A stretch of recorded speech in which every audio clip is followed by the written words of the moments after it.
کیا واقعی حضرت سلیمان علیہ السلام جنات سے بات کرتے تھے؟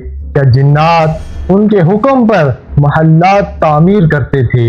اور آخر وہ کون سا راز تھا جس کی وجہ سے پوری دنیا سب سے طاقتور مخلوق بھی حضرت سلیمان علیہ السلام کے سامنے بے بس تھی؟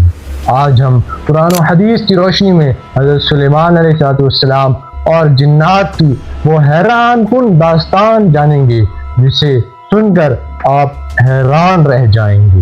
حضرت سلیمان علیہ السلام اللہ کے عظیم پیغمبر تھے۔ اللہ تعالیٰ نے انہیں ایسی سلطنت عطا فرمائی تھی جو نہ ان سے پہلے کسی کو ملی اور نہ ان کے بعد کسی کو ملے گی۔ انہیں انسانوں پر حکومت دی گئی، پرندوں کی زبان سمجھنے کی صلاحیت دی گئی، ہوا کو ان کے تابع کر دیا گیا، اور سب سے حیران کن بات یہ ہے کہ جنات کو بھی ان کے حکم کی پابند بنا دیا گیا۔ قرآن مجید میں اللہ تبارک و تعالی ارشاد فرماتا ہے کہ جنات حضرت سلیمان علیہ السلام کے لیے مختلف کام انجام دیتے تھے۔ وہ عظیم الشان محلات بناتے تھے، بڑے بڑے ہالز تیار کرتے تھے اور ایسے کام کرتے تھے جو عام انسان کے لیے ناممکن تھے۔ لیکن یہاں ایک سوال پیدا ہوتا ہے کہ حضرت سلیمان علیہ السلام جنات کے بادشاہ تھے۔ حقیقت یہ ہے کہ وہ جنات کے بادشاہ نہیں تھے۔ اللہ تبارک و تعالیٰ نے جنات کو ان کے تابع کر دیا تھا۔ یہ ایک معجزہ تھا، ایسا معجزہ جو صرف اللہ تبارک و تعالیٰ کے حکم سے ممکن ہوا۔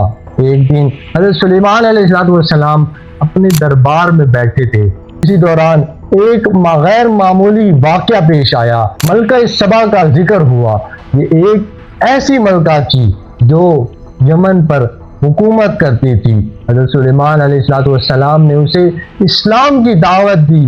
جب ملکہ آپ کے دربار کے طرف آنے لگی، حضرت سلیمان علیہ السلام نے فرمایا، تم میں سے کون ہے جو اس کے تخت کو میرے پاس لا سکتا ہے؟ تب ایک طاقتور جن کھڑا ہوا۔ اس نے کہا، میں آپ کے مجلس سے اٹھنے سے پہلے ہی اس تخت کو حاضر کر سکتا ہوں۔ یہ حیرت انگیز طاقت تھی۔ لیکن پھر ایک ایسا شخص کھڑا ہوا جسے اللہ تعالیٰ نے خاص علم عطا فرمایا تھا۔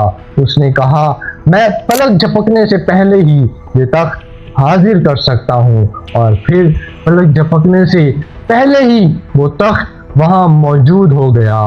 یہ واقعہ ایک اہم سبق دیتا ہے۔ جنات طاقت رکھتے ہیں، لیکن اللہ کا علم، اللہ کی قدرت ہر چیز سے بڑھ کر ہے۔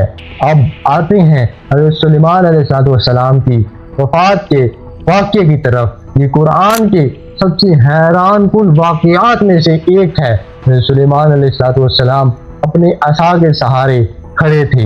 اسی حالت میں اللہ تبارک و تعالیٰ نے ان کی روح قبض فرما لی، لیکن جنات کو ان کی وفات کا علم نہ ہو سکا۔ مسلسل کام کرتے رہے، محلات بناتے رہے، دیواریں تعمیر کرتے رہے اور سمجھتے رہے کہ حضرت سلیمان علیہ السلام انہیں دیکھ رہے ہیں۔ پھر ایک دن دیمک نے ان کے عصا کو کھا لیا، عصا ٹوٹ گیا۔ حضرت سلیمان علیہ السلام کا جسم زمین پر تشریف لے آیا۔ تب جنات کو معلوم ہوا کہ وہ کافی عرصہ پہلے ہی وفات پا چکے تھے۔ قرآن نے اس واقعے کے ذریعے واضح کر دیا کہ جنات غیب کا علم نہیں جانتے۔ اگر وہ غیب جانتے ہوتے تو اتنی مدت تک مشقت میں مبتلا نہ رہتے۔ آج بھی بہت سے لوگ یہ سمجھتے ہیں کہ جنات ہر چھپی ہوئی بات جانتے ہیں، لیکن قرآن ہمیں بتاتا ہے کہ غیب کا علم صرف اللہ تعالیٰ کے لیے پاس ہے۔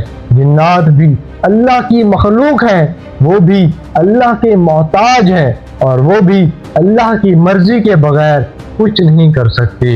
حضرت سلیمان علیہ السلام کی داستان یہ سبق دیتی ہے کہ اصل طاقت نہ جنات میں ہے نہ انسانوں میں ہے، اصل طاقت صرف اللہ تعالیٰ کے پاس ہے۔ اور جب اللہ تعالیٰ بندے کی مدد فرماتا ہے تو دنیا کی بڑی سے بڑی قوت بھی اس کے سامنے بے بس ہو جاتی ہے۔